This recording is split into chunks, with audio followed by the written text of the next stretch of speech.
Hello, and welcome to Section 1.3 of the Attacks course, Whaling. I'm Lisa Gilbert, and I will be sharing a lot of helpful information so you can understand this type of attack and defend against it. In our discussion of whaling, I will first define whaling and why it is important to understand and prevent. Next, I will discuss what attackers are trying to accomplish. Then, I will explain exactly who is at risk, and explore the red flags and warning signs that an attack is taking place. We will also explore some of the tactics used by attackers, and I will share several real-life examples.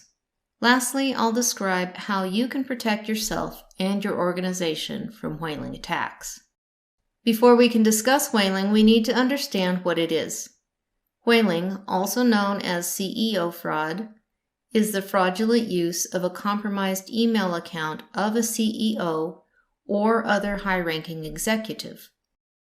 This is an even more targeted form of spear phishing used against big fish or whales of an organization. Whaling adds another aspect of social engineering to the attack because subordinates are reluctant to disobey important members of their organization. Let's discuss why this is important, what bad actors are looking for, and how they carry out their attacks. What are whaling attackers trying to accomplish? There are a few primary objectives when it comes to whaling attacks. First, the attackers are focused on gaining access to the information or accounts of a senior member of an organization. Once they have access to this information, the attack generally takes one of two forms. In many whaling attacks, the senior member's information or credentials are used to craft an authorization for fraudulent wire transfers to a financial institution of the attacker's choice. This attack method has resulted in losses in the billions of US dollars in the last few years. The other primary goal is to obtain W-2 or personal information for all employees. This information can then be used to file fake tax returns posing as employees, or the employee information is simply sold on the dark web. This happened to our teenage daughter who worked at a part-time job a couple summers ago.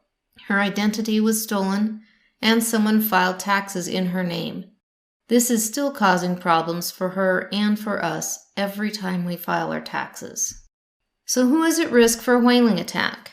Obviously, high-ranking figures within a corporation, or even celebrities or political figures, are targets of whaling attacks. But as we have seen, every employee at a company, down to teenagers working part-time, can suffer the results of a whaling attack. Here are some red flags to look for in an email that should make you suspicious that it could be a whaling attack. You receive an email from a senior member of an organization or someone in authority over you with some type of urgent, unusual request, such as a transfer of funds for personal employee information. My daughter-in-law works in finance for a nonprofit organization, and she received an email from their financial officer to pay an invoice. Fortunately, she realized she had already paid that organization and asked him about it, and she verified that it was indeed a whaling attack, and she managed to avoid it. Take note of some common characteristics of a whaling attack. In this email, you can see the sense of urgency in the subject line, and it does have to do with a financial transaction. You can also see that in this case, unlike a general phishing attack, it is addressed to a specific person. It purports to be from someone in a position of authority over the recipient. And there is an attachment that the recipient is directed to download. In whaling attacks that are trying to direct someone to complete a wire transfer, you won't always see attachments, so this attack could involve both fraud and the introduction of some type of malware into the recipient's network. Note in this example, the attacker is asking the recipient to complete some type of financial transaction, and again, there is a sense of urgency. Also notice the subtle difference in the URL for the email address with the extra S at the end of the address.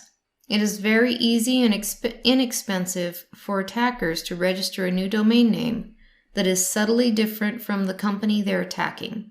a small investment that could result in a huge payoff if they're successful. This is another example of an urgent financial transaction, with the addition of the purported sender being unavailable to call, which is a common tactic. Once again, note the subtle differences in the email address.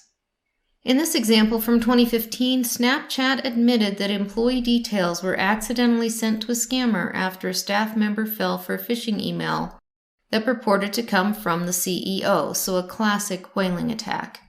The incident underlines the growing trend among scammers to send emails appearing to come from senior employees to functions such as HR, payroll, and accounting in an attempt to get requests responded to quickly and without question. Fortunately for Snapchat, none of their internal systems were breached and no other user information was accessed.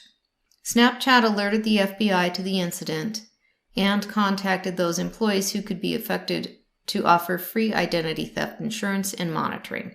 The company also improved efforts to train their staff about this threat. Another example from the same year was what happened to Mattel. The cybercriminals behind the attack had been hiding in Mattel's computer networks to study the corporation's internal procedures, protocols, corporate hierarchy, supplier information, employee personalities, etc., prior to launching their final whaling attack. They learned the business's activities, turnover fluctuations in various regions, and, most importantly, the top management's business decisions. They waited for the right moment, which came when Mattel appointed a new CEO, Christopher Sinclair. The attackers chose a high-level executive as the recipient of this whaling email. They drafted the email using the identity of Christopher Sinclair and asked the recipient for a joint approval of payment to a Chinese supplier of Mattel. The payment of $3 million was to be transferred to a bank in Wenzhou, China. According to Mattel's internal money transfer protocol, such a payment would require authorization from 2 high-level managers. The recipient qualified, and as the request had supposedly come from the new CEO, which signified the other authorization, she made the transfer. Several hours after the transaction had been made, the concerned manager reported to Christopher Sinclair about the job. He had never sent such an email. The corporation went into panic mode and immediately asked for assistance from the bank and the FBI. Unfortunately, the money was gone. It had already been transferred to China. However, Mattel got lucky in this case. The money happened to be sent on the 30th of April, which was the eve of a holiday in China. Mattel contacted Chinese police in time to freeze the concerned bank account prior to the start of bank service after the holiday, and the money was ultimately returned. So they got very lucky. So what can you do to prevent whaling attacks? First, double-check the email address. As you can see from the examples I showed, the email may appear to be from a legitimate source, but after careful inspection, there may be additional letters, numbers, or different email providers. Next, train your employees. Provide training for your staff about whaling attacks and how to identify phishing emails. A lot of companies carry out phishing testing. You can test your staff with fake phishing emails to see how many believe an email is legitimate, how many click on links or reply to the email, and then provide them with the results and additional training if they need it. Use multi-step verification. Enable multi-step verification for all requests for sensitive data or wire transfers. Follow up with a phone call. If you're not sure about an email, speak to the colleague or customer who sent it, like my daughter-in-law did with her financial officer. Don't reply or use the contact information from the email because that's part of the scam. Do not click links in email. We've already talked about this. If you want to check your account on the website that the email is referencing, open it in your web browser separately. Do not click links in the email, as they usually are followed by a fake website that's designed to steal your data as you try to log in. And of course, report it. Report the phishing email to your IT department. This may be 1 in 100 emails that have been sent to your organization, and other employees may not realize that it is not genuine. In conclusion, you've learned what whaling is, what objectives attackers are aiming for in whaling, and who is at risk for whaling. We discussed many red flags and warning signs of a whaling attack and went over several examples, as well as what you can do to protect yourself and your organization from a whaling attack. In the next video, we'll discuss smishing, a special type of phishing that uses text messages to deliver the attack. I look forward to seeing you there.